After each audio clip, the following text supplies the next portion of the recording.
Hey there, it's Ended Dwarf, and today I'm going to be talking about standard eggs. Now, I'm not going to explain what eggs are, but it's a modern deck that's self-banned. Well, the card that got banned is called Second Sunrise. If you want to look it up, feel free. Mostly, the deck got banned due to being very, how do I put this, uninteractive, slow, and it won generally by turn 4. And Wizards has this whole, I don't want people to win by turn 4 thing, where they banned a whole lot of cards that enable a lot of decks. Now, Eggs is definitely a deck that I've played before. I do agree with the banning. If they ever unban it, I'm going to be straight back onto Eggs. In fact, I'm still on a budget set right now. Anyways, back to the main deck here in front of us. So as I said, this is standard. I'm using the program XMage because, I just don't want to pay double deck costs. AKA, if I own the deck on paper, don't want to buy it on Magic Online, aka Moto. So, let's go, stop getting distracted and go to the deck. Excuse me, we have 4 copies of Aether Hub. As you can probably guess, this is a blue-red deck, shown right here. That's really the only red card in the main deck. So we want a couple red sources. Aether Hub is probably one of the better ones because it just taps for any color you need. Then we have 1 copy of Gear Reach Sanitarium. Now, I don't know why I don't have this image, but I think the only other card that I don't have an image for is Turnaside. So another card from EMN, which is Eldritch Moon for those who don't know. So, Gear Reach Sanitarium it's a legendary land that taps for colorless, and for 2 colorless mana, you can tap it, each player gets to draw a card, then discard a card. Seems pretty good, especially when you're basing your deck all about, basically landing 2-3 cards and comboing. So, then we have 10 islands, 4 mountains, and 4 Spire Bluff Canals. Now, these are also called fast lands. The reason why they're called fast lands, for those that don't know, is because between turns 1 to 3, assuming you you don't miss a land drop, you're going to be playing one of these, and it's going to be into play untapped. Sorry, I just have a tickle in my throat here. Okay, let's try to get rid of that now. So, the best thing about that is after you have, even if you have 2 lands, it's still going to play untapped. After that, card comes to play tap. So, following on, we have no 1-drop. Fortunate, but hey. You could play Pterodon. I don't really agree with it, because it's just not good. But let's go into our 2-drops now. We have 4 copies of Glintnest Crane.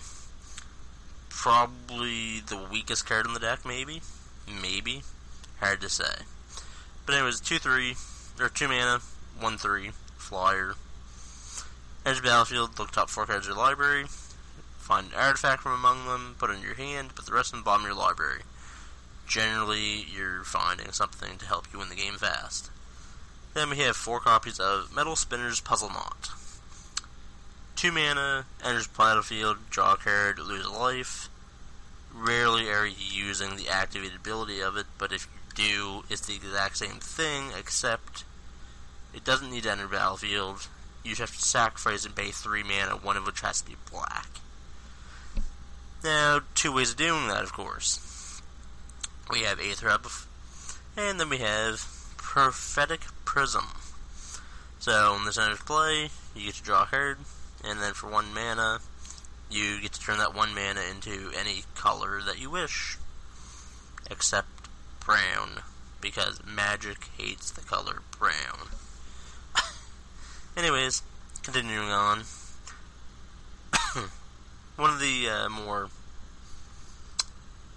defensive creatures we have is Filigree Familiar. It's a 3 mana 2/2 that when it enters play, you get to gain 2 life, and when it dies, you get to draw a card. You don't care if it dies at all. This is actually one of the few cards in the whole deck that does not really matter, other than the fact that it's amazing. Continuing on, we have 4 copies of Foundry Inspector. makes artifacts cost 1 less. So, as you can probably guess, pretty soon you're playing a whole lot of things in one turn that cost nothing. Then we also have 4 copies of Herald of Kozilek, which is going to be the hardest card in the deck to cast, other than your 6-drop. Because of the fact you need red mana. Now, I know we do have 12 sources of red, but... well, actually, sorry, we have 16 sources of red. Still hard to hit. Then we have a win condition. 4 copies of Aether Flux Reservoir. So, whenever you cast a spell, you gain 1 life for each spell that you've cast this turn. Needless to say, you're going to be casting a lot of spells in 1 turn. And then if you pay 50 life, this deals 50 damage to target creature or player. Unless, your opponent has some way of not ever dying, you're going to be targeting them. Because, yeah, let's just kill someone by paying 50 life in Magic. Then we have 4 copies of Hedron Archive.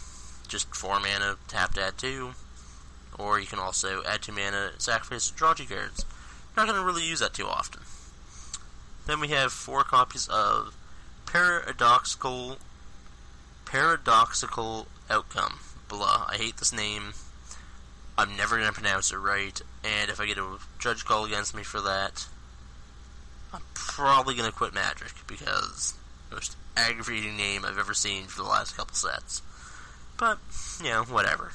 So what it does is you get to return any number of non-land, non-token permanents you control to their owner's hands, and you get to draw a card for each card returned to your hand this way. So, let's say that you have 2 of these out, and you have 4 metal spinners.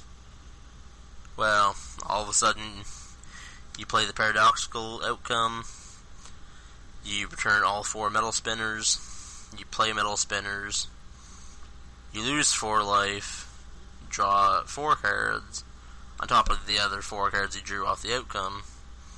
Assuming you have Aether Flux Reservoir, you get to gain a lot of life. Hey, Magic is good. And then finally we have Torrential Gearhulk, just another way of casting your Paradoxical Outcome. That's really the only thing it's there for. Sad. Now, on to sideboard. So, first things first, we want to have 2 copies of Ceremonious Rejection. This is going to be good for the mirror match. It's going to be good for the ramp decks if there are any, to get rid of Kozilek and Emrakul. I don't really know what to say about other heavy, colorless cards that you really care about, but it's just a hard counter for them for 1 blue mana. What more? Then we have 1 copy Dispel, again, just for counter magic. Might as well have something. Then we have 3 copies of Turnaside. Again, this is the other card that does not have an image to it. All it's really going to be for is to protect our reservoirs after sideboarding. Anything else, and I don't know. We don't really want a whole lot of cards to be bringing in, because this main deck is fairly solid, actually. Then we have 1 copy of Perpetual Timepiece. I want to just try this card out. So, for 2 mana and tapping it, 2 mana cast it, tap it, put top 2 cards of your library into your graveyard. Then for 2 mana you get to exile and shuffle any number of target cards from your graveyard to your library. Well, if you want to get rid of lands, put them in your graveyard, then you never have to worry about them again. It's perfect. Then we have 3 copies of Disappearing Act. It's just a counter spell. The only downside to it is you have to return a permanent you control to its owner's hand. Well, if you want to bounce, a Metal Spinner's puzzle box, or puzzle knot, I mean, that's not terrible. Or really, you could also do just bounce a land. It's up to you. Kozilek's Return. This is for all the aggro decks that are in the format. I've noticed some of them are X2s or lower. I mean, I know that's not saying much, but hey, you get a board wipe, I guess. Then we have 1 copy of Padim Council of Innovation. 4 mana is an awful lot for this deck, same as the next card being 5 mana, even though it says 6. I'm going to talk about that in a second. But what this guy is, he's a 4 mana 1/4. Artifacts you control have hexproof. That is a really strong ability. Do not underestimate that. But at the beginning of your upkeep, if you control the artifact with the highest converted mana cost, or tied, you get to draw a card. I mean, drawing 2 cards a turn is perfect, if you can. If you can't, well, sucks to be you. And then finally, we have 2 copies of Crash of Tentacles. So, the reason why I said that we're ignoring the 6 costing for it, and only worrying about 5, is because it has an ability called Surge. So if you cast a spell before this card, you get to pay 5 mana instead of 6, turn all non-land permanents to their owner's hands, and you get to put an 8/8 octopus out only if the card is surged. I mean, an 8/8 can win a game by itself as long as there's no removal. I don't know if people are going to keep in a whole lot of removal after seeing this, but hey. We're going to find out soon. Anyways, let's get on with the games.